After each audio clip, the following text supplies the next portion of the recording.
नमस्कार। आज हम बात कर रहे हैं दिलजीत दोसांझ की नई फिल्म सरदार जी 3 और इससे जुड़े ताज़ा विवाद के बारे में। हमारे पास कुछ मीडिया रिपोर्ट्स हैं, कुछ लेख हैं जिनके जरिए हम इस पूरे मामले को थोड़ा समझने की कोशिश करेंगे। तो मुद्दा ये है कि फिल्म के ट्रेलर लॉन्च के बाद से ही मतलब एक पाकिस्तानी एक्ट्रेस की मौजूदगी को लेकर काफ़ी बातें हो रही हैं। आखिर ये सब है क्या? क्यों इतना हंगामा है? चलिए इसी पर बात करते हैं। हाँ बिल्कुल। और देखिए, ये सिर्फ एक कास्टिंग का मुद्दा नहीं लगता। इसे समझने के लिए हमें शायद भारत पाक के जो मौजूदा हालात हैं, जो तनाव है और पहले जो कुछ बैन वगैरह लगे थे, उस सब को ध्यान में रखना होगा। तो कोशिश यही रहेगी कि जो भी जानकारी है उसके आधार पर मामले की अलग अलग परतें समझें।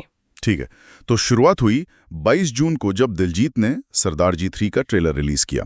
और जैसे ये बात सामने आई कि फिल्म में पाकिस्तानी अदाकारा हानिया आमिर हैं, बस फिर क्या था, ऑनलाइन बहुत आलोचना शुरू हो गई। हाँ, और इस आलोचना का एक बैकग्राउंड है। अप्रैल 2022 में पहलगाम में जो आतंकी हमला हुआ था, उसके बाद भारत के जो फिल्म एसोसिएशंस हैं, उन्होंने पाकिस्तानी कलाकारों पर एक तरह से कह सकते हैं रोक लगा दी थी भारतीय प्रोजेक्ट्स में काम करने पर। बिल्कुल। तो उसी माहौल में जब हानिया आमिर का नाम आया तो कई लोगों ने दिलजीत को असंवेदनशील कहा। कुछ रिएक्शंस तो बहुत ज्यादा सख्त थे, मतलब कुछ लोगों ने तो उन्हें देशद्रोही तक कह दिया।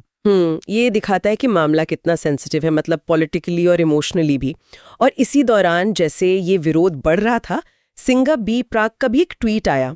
उन्होंने नाम तो नहीं लिया किसी का, पर इशारा काफी साफ था कि भाई कई कलाकार अपना जमीर बेच चुके हैं, शर्म आनी चाहिए। इसी सब के बीच दिलजीत ने 23 जून को इंस्टाग्राम पर एक पोस्ट डाला, बहुत छोटा सा। हाँ, वो पोस्ट बड़ा इंटरेस्टिंग था। सिर्फ 3 शब्द थे शायद, रिलीज से पहले सेंसर, यही था ना? बिल्कुल, सेंसर्ड बिफोर रिलीज, अंग्रेजी में। अपने आप में बड़ा रहस्यमयी सा लगा ये। हाँ, मतलब क्या कहना चाह रहे थे वो? सही कहा। और लोग इसे सिर्फ इस ताज़ा विवाद से जोड़कर नहीं देख रहे हैं। कई लोग इसे दिलजीत की जो पिछली फिल्म थी पंजाब 95, उससे भी जोड़ रहे हैं। सुनने में आया था कि उसे भी सेंसरशिप की कुछ मुश्किलों का सामना करना पड़ा था।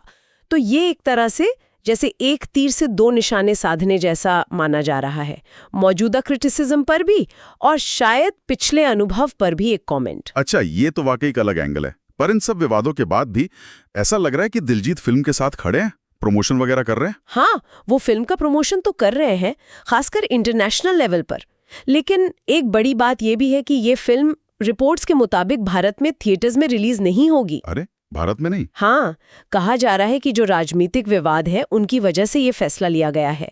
फिल्म की ग्लोबल रिलीज डेट 27 जून 2025 रखी गई है। ओहो, तो मतलब भारतीय दर्शक इसे बड़े पर्दे पर नहीं देख पाएंगे, कम से कम अभी तो यही लग रहा है। लेकिन एक सवाल तो अभी भी बना हुआ है ना? बिल्कुल, और शायद सबसे बड़ा सवाल यही है कि क्या हानिया आमिर फिल्म के फाइनल कट में हैं भी या नहीं।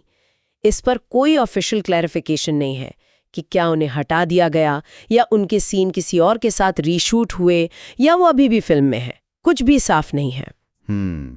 ये अनिश्चितता तो मामले को और उलझा देती है। मतलब कास्ट में दिलजीत हैं, नीरू बाजवा, जैस्मिन बाजवा, गुलशन ग्रोवर भी हैं। हानिया आमिर का नाम जुड़ा था, पर जैसा आपने कहा कंफर्मेशन नहीं है। तो अगर पूरी बात को समेटें तो मुद्दा ये है कि भारत पाकिस्तान के बीच जो तनाव का माहौल है, उसमें एक बड़े भारतीय स्टार को अपनी फिल्म में एक पाकिस्तानी एक्ट्रेस को लेने पर काफी तीखी प्रतिक्रिया मिली है। और उनका वो जो इंस्टाग्राम पोस्ट था, उसे सिर्फ एक फौरी रिएक्शन नहीं, बल्कि शायद उनके पिछले अनुभवों और मौजूदा सिचुएशन पर एक सोचा समझा मल्टी लेयर जवाब माना जा रहा है। हाँ, और फिल्म विदेश में आ रही है, भारत में नहीं। और जो मेन विवाद की जड़ है, यानी हानिया आमिर की भूमिका, उस पर अभी भी सस्पेंस बना हुआ है। सही। तो ये थी सरदार जी 3 से जुड़े विवाद की अब तक की कहानी, जो हमें अलग अलग स्रोतों से पता चली है। और ये पूरा मामला एक अहम सवाल जरूर खड़ा करता है कि जब 2 देशों के बीच रिश्ते इतने तनावपूर्ण हों, तब आर्ट और आर्टिस्ट का रोल क्या होता है, उनकी क्या सीमाएं होती हैं। सोचने वाली बात है।